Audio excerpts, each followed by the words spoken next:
Money is a technology, essentially, for making the fruits of our labor today available for us for future consumption. Now, you can think of the inflation of the supply of the money as being like an inefficiency in the engine of that technology. Because if you store your wealth in a money whose supply is limited, whose supply is increasing, your wealth is being drained out of that money that you stored it because the money supply is increasing. So now, finally, we have a liquid resource where you can store your wealth wherein nobody can increase the supply. And I think the implications of this are probably enormous. I mean, it means that productive labor can continue to be productive and that its product can remain and gain value into the future. And I think that's going to have very significant effects on how we live our lives, which brings me to the topic of the importance of sound money and the importance of hard money. In chapter 5 of my book, an entire chapter is dedicated to this question, and it's particularly about time preference.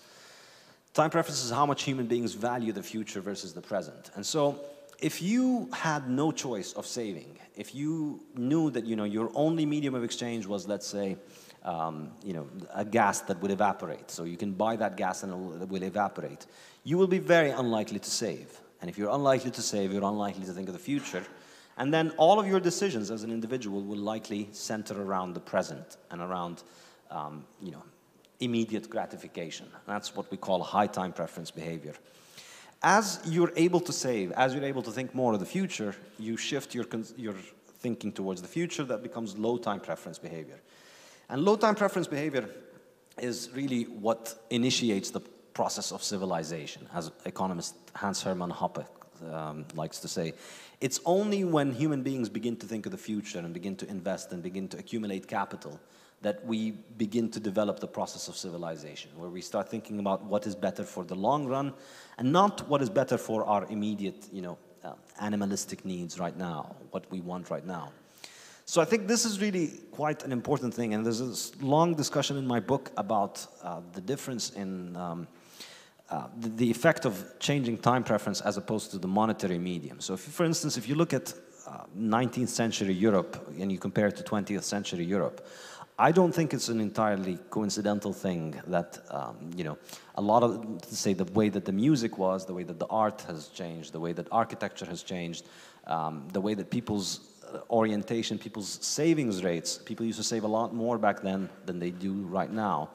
And I think there are a lot of evidence to suggest that we're moving more and more towards a high time preference society because of the fact that the money continuously loses its value. Government money is continuously losing its value, which incentivizes people to think of the short term rather than the long term.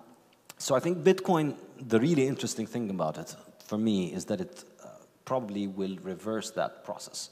And those of you who start buying Bitcoin will probably identify with this. Our generation is not a generation that has grown up with a culture of saving. It's not a generation that has grown up with the idea that you keep part of your income. You just spend everything that you have, and when you have major expenses, you borrow, and then you spend the rest of your life in debt. That's high time preference behavior, because you're not saving, because you're continuously thinking about the present, and you're continuously burdening your future self. Now imagine if a society where money gains value every year by 5%. In about 15 years or so, 16 years or so, the value of your money will double. If the money loses value by 5% every year, in 15 years or so, the value of your money will drop by half. Now imagine you've moved from, you were living in either of those. Where are you more likely to save? Where are you more likely to think about the future? Obviously in the one where the money appreciates, because you think about every dollar that you have, this could be $2 in 15 years.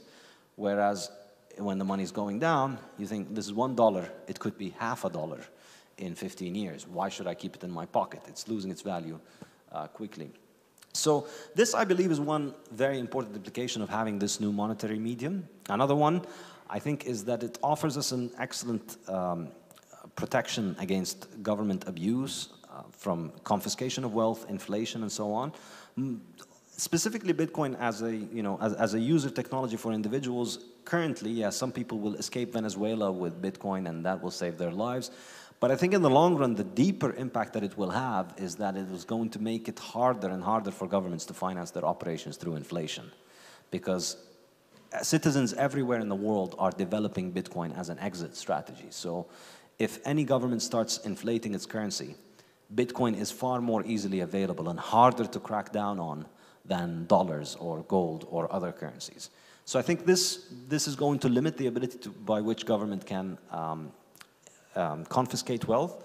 And thirdly, I think the main concept of my book is that how Bitcoin is developing is becoming more and more similar to the gold standard.